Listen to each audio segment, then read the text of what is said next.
There's this beautiful word in Romans chapter 15 verse 4 that says, "For whatsoever things we are written aforetime, we are written for our learning, that we, through patience and comfort of the scriptures, might have hope." Learning can both be positive and negative. This is to say that when a situation occurs, you can either learn the good from that situation, or you can focus on the bad sides of it and dwell on them. Every occurrence or situation in our life depends largely on the perspective in which you look at it.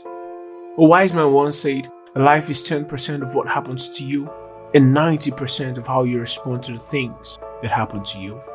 What did you learn from that situation?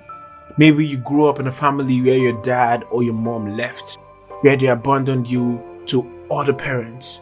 What did you learn from that situation? How do you plan on constructing your own family? What are the reasons why the parent left? Are you living in the same mistakes that your parents made in the past? Maybe you were brought up in a home where violence and abuse was all you saw. What did you learn from that? What are the things you can take in the relationship? Do you, because of what you have lived, feel that abuse is okay in a relationship? Do you treat your partner just the way your dad treated your mom? Or are you looking for a way to make things better in your own life? Maybe you grew up in a home with absentee parents. They must have been so focused on making money that they forgot to pay attention to you and your siblings. What did you learn from that? How are you going to make things better for the future generation? How better would you treat your own kids? How better will your relationship be with your kids than the one you had with your parents? Some of the things our parents lived or believed in our parents' houses are an example for us. Learn from their mistakes and make things better for yourself and your kids. Life has its way of bringing a lot of things our way, and sometimes we can't help but worry, and this worry can lead to anxiety. Do you remember the last time you were worried about your father's health? How did that improve his situation? Maybe he even died and you were there worrying. Please don't get me wrong. I'm not saying you shouldn't be concerned about issues in your life or about a member of your family or a loved one. All I'm saying is, why worry? What is worry gonna do? What is gonna change because you are worried? Worry doesn't change anything. Worry just robs you of your present joy. To live a worry-free life is a joy. Anxiety is a killer, even worse than cancer. So to be able to face each day, knowing that if the world can exist in such beauty and splendor, there is nothing that you need to be concerned about. Take a fresh look at nature, take a deep breath, and just smile. The Bible tells us to be careful for nothing, but in everything, by prayer and supplication, with thanksgiving, let our requests be made known to God. So stop worrying. Learn from the experiences you had the last time you were about to drown yourself in worry. Nothing changed. You couldn't do anything but worry and be sad, and that's not good for you.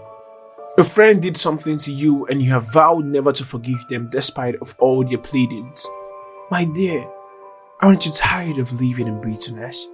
Don't you think that it's time to liberate not only that person, but yourself? Unforgiveness does you, the bearer, more harm than good. It's like drinking poison and expecting another person to die. No matter what people do to you, no matter how much people hurt you, learn to forgive. Learn to let go. When someone is trying to take advantage of you, take it as an opportunity to learn how to serve. Jesus said if someone compels you to go a mile with him, voluntarily go too. You are learning from it. It might not seem nice right now, but you will see its fruit sooner or later. Learn to live a life of love. Gone are the days we had of the saying, an eye for an eye, a tooth for a tooth. We are now in an era of grace. Jesus loved us while we were yet sinners. 1 John chapter 4 verse 20 says, if a man say, I love God, and he hates his brother, he is a liar. For he that loveth not his brother whom he hath seen, how can he love God whom he had not seen? We are challenged here to love our neighbors whom we can see, to treat people right, to be kind to people, all to the glory of God. When it comes to love, we are given 3 directives: love God, love your neighbor, and love your enemies. And to be able to do this, we first need to learn to pray for them. Do you know what it means to love your enemies? When someone hurts you so much that your heart is shattered, how do you love such a person? Spending time in prayer with God, your mind and your heart are being transformed to God. And just like Jesus prayed for those who crucified him, saying, God, forgive them, for they know not what they are doing. In this life, you need to learn not to judge people. If you see someone with dread, for an example, walk into the church, how do you treat the person? Or maybe a former Angela suddenly repents and wants to integrate into your local community church, and all you were doing is judging him or her.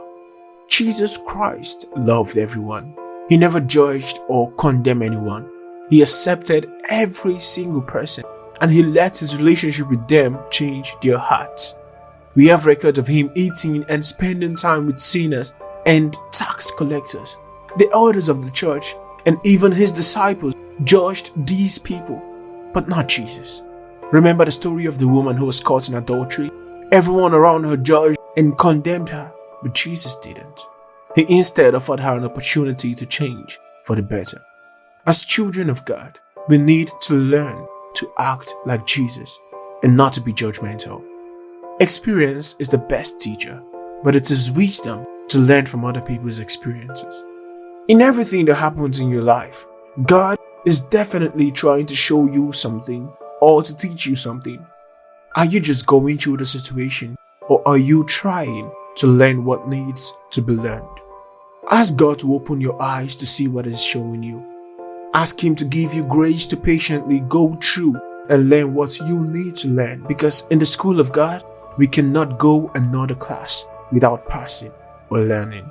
There is no bribe there. Learn it faster so the situation can be over fast. God bless you.